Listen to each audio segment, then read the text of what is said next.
स्वागत है आपका ट्रेडिंग टाइटंस के एक और वीडियो। तो आज हम यहाँ पे बात करने वाले इंडसइंड बैंक के स्टॉक को लेकर और देखेंगे जो आपको यहाँ पे कई महीनों से स्टॉक के अंदर यहाँ पे गिरावट देखने के लिए आ रही है, वो कहाँ पर जाके आपको रुकती हुई नजर आ सकती है। जिन लोगों ने इसमें ऑलरेडी एंट्री बना रखी है ऊपर के लेवल पर, उनको क्या करना चाहिए, क्या उनके लिए यहाँ पे स्टॉप लॉस रहने वाले, कहाँ पर उनको एवरेज आउट करना चाहिए, कहाँ से स्टॉक आपको और ज्यादा वीक होता हुआ नजर आ, या फिर कहाँ से स्टॉक आपको ऊपर जाता हुआ नजर आ सकता है। जिन लोगों से फ्रेश एंट्री बनानी है उनको कहाँ किस लेवल पर फ्रेश एंट्री बनानी चाहिए, ये भी हम बात करने वाले। तो ओवरऑल सारी बातें कवर करने वाले इनसे एक ही वीडियो के अंदर। लेकिन वीडियो में आगे बढ़ने से पहले मैं अगर आप यहाँ पे एक चीज दिखाऊं, तो अगर आप यहाँ पे जीआरएस के स्टॉक देखोगे तो उसके अंदर यहाँ पे लगभग लगभग आपको 5.5% की तेजी देखने के लिए आ रही। स्टॉक ट्रेड कर रहे हैं यहाँ पे 2640 के रेट के आसपास है। अब ये बात मैं आपको इसलिए बता रहा हूँ क्योंकि इस स्टॉक का वीडियो मैंने अपने यूट्यूब चैनल पर यहाँ पे ऑलरेडी अपलोड कर दिया था।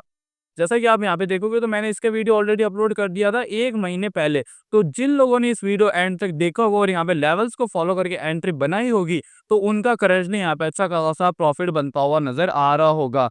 यहाँ पे मैंने थंबनेल के अंदर टारगेट दिया 2000 प्लस के, लेकिन वीडियो के अंदर जाकर आप अगर आप देखोगे तो मैंने यहाँ पे ऊपर के भी टारगेट्स दिए थे। ठीक है, तो इसीलिए मैं आपको बोलता हूँ कि वीडियो पूरा देखा करो, लेवल्स को फॉलो करा करो और आपको प्रॉफिट यहाँ पे जरूर होगा।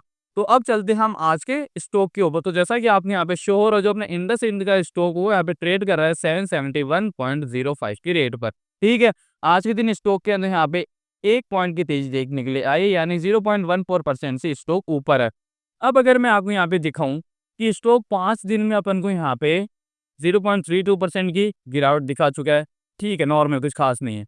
1 महीने पहले देखोगे तो 2%, 6 महीने पहले अगर आप देखोगे तो 22% स्टॉक यहाँ पे नीचे आ चुके हैं। लगभग लगभग 23% स्टॉक यहाँ पे गिरता हुआ नजर आ गया है। ठीक है, तो मेरे हिसाब से काफी लोग इंडस एंड के अंदर यहाँ पे ऊपर के लेवल पर फंसे हुए, जैसे कि 1000 का लेवल हो गया, 900 का लेवल हो गया। तो उनके लिए क्या राय है, इसलिए हम चलते वीडियो में आगे और मैं लेकर चलता हूँ आपको इसके चार्ट के ऊपर।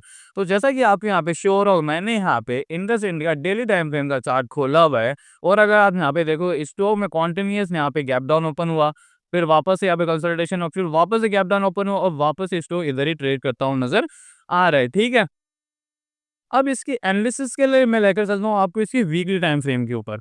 ठीक है, अब वीकली टाइम फ्रेम के अंदर अगर मैं यहाँ पर आपको सपोर्ट ड्रॉ करके दिखाऊं कि आखिरकार स्टॉक का सपोर्ट क्या, कहाँ पर जाके स्टॉक गिरना बंद कर सकता है, तो वो है अपना ये वाला सपोर्ट। यहाँ पे ड्रॉ कर देता हूँ आपके लिए। हाँ, इस ट्रेंड लाइन का सपोर्ट स्टॉक के लिए एक इंपॉर्टेंट सपोर्ट की तरह यहाँ पे काम करता हुआ नजर आ सकता है। ठीक है, अब बात करें इसके रेजिस्टेंस की कि भाई आखिरकार ऊपर स्टॉक बढ़ता है तो उसकी तरफ इसका रेजिस्टेंस क्या निकल कर आने वाला है। तो इसके रेजिस्टेंस की बात करें, इसका रेजिस्टेंस है ये वाला। इमीडिएट इमीडिएट रेजिस्टेंस की बात करेंगे तो वो है अपना ये वाला रेजिस्टेंस। ठीक है, अगर स्टॉक इस वाले सपोर्ट से नीचे निकलता है तो फर्दर आपको डाउनफॉल यहाँ पे देखने के लिए मिल सकता है।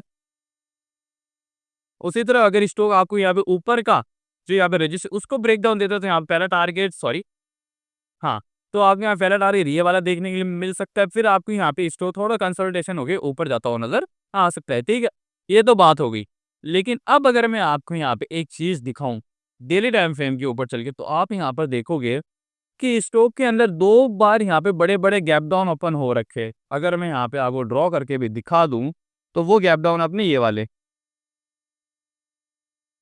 गैप डाउन, सॉरी थोड़ा सा छोटा कर देता हूँ मैं इसको। हाँ, एक गैप डाउन ये हो गया अपना, और एक गैप डाउन अपन को यहाँ पे नजर आ रहा होगा, वो है ये वाला गैप डाउन।